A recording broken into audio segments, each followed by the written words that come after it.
Kai Lietuvos medicina dažnai primena nuvarytą arklį, viena sritis išties gali pasigirti pažanga. Tai psichiatrija.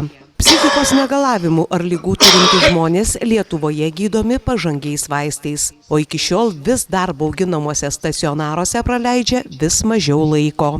Gydymą sergantys žmonės gali tęsti vis populiarėjančiuose psichikos dienos centruose, kuriuos Lietuvoje turi kiekviena poliklinika. Kadangi pacientams Lietuvoje galima rinktis bet kurią gydymo įstaigą, Kaune yra vienas psichikos sveikatos centras, kuriame per metus apsilanko vidutiniškai 22 000 pacientų.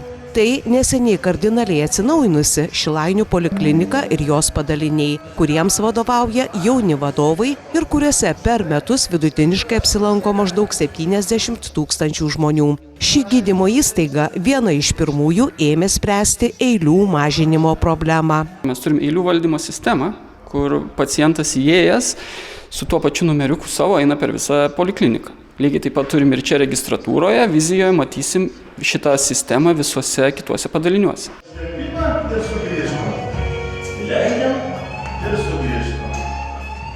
O štai čia ne sporto užsiėmimai komercinėme klube.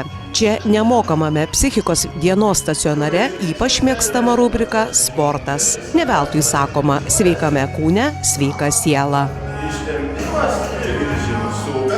Mes jau dabar turime prabangą rinktis specialistus, kurie pas mus dirba. Dienos centrus ypač mėgsta jauni žmonės. Stacionaruose dažnas prarandame galimybę pabūti vieniems. Patenkame į palatas, kuriuose guli skirtingo amžiaus žmonės. Pinigų stokojančiai mūsų medicinai dienos stacionarai puikus ir ekonominis sprendimas. Valstybei mažiau kainuoja centrų išlaikymas, o rezultatai neatsilieka nuo tų, kurie gaunami gydant žmonės stacionaruose. Dienos stacionare yra galimybė tabletuotas formas, gydymą tabletėmis pervesti į injekuojamus, ta prasme, prailginto veikimo vaistus, kurių kartais užtenka suleisti vieną kartą į mėnesį, o yra vaistų, kuriuos leidžiam tik vieną kartą į 3 mėnesius. Pacientas grįžta į darbo rinką, neįgalumo grėsmė tikrai sumažėja ir dabar, kurie gauna šitos inovatyvius vaistus, net nepasakytum, kad jie yra ligoniai, kad jie turi psichikos sutrikimą. Ir, kaip minėjau, labai svarbu apmokyti tiek pacientą, tiek šeimos narius, kaip pirmais tais epizodais elgtis su žmogum. Vienas dažniausių psichikos sutrikimų ne tik Lietuvoje įvardijamas nerimas.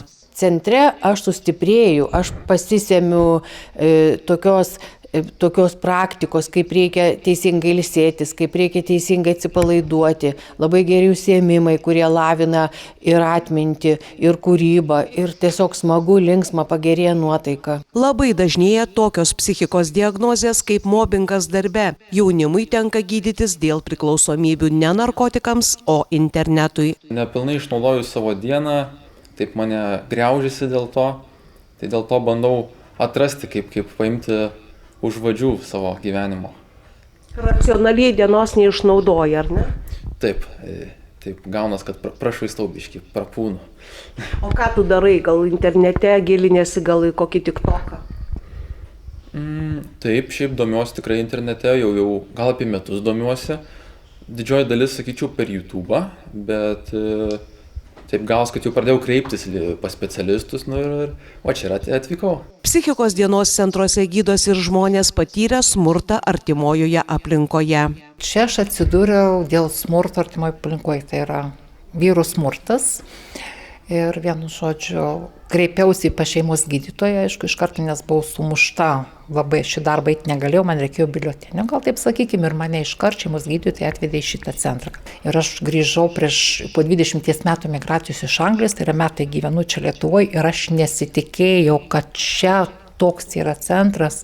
Ir ką tai buvau pas psichologą, žinokit, sakau, aš parašysiu tokį komentarą, kaip čia žmogus, aš dar mėnuo nėra, aš jaučiuosi jau, kaip sakoma, aš jau ir vaistus mažinu šitos nuo visų tokių dalykų, ir kad čia yra tokios galima pagalbos, man tai yra čia kažkas vau.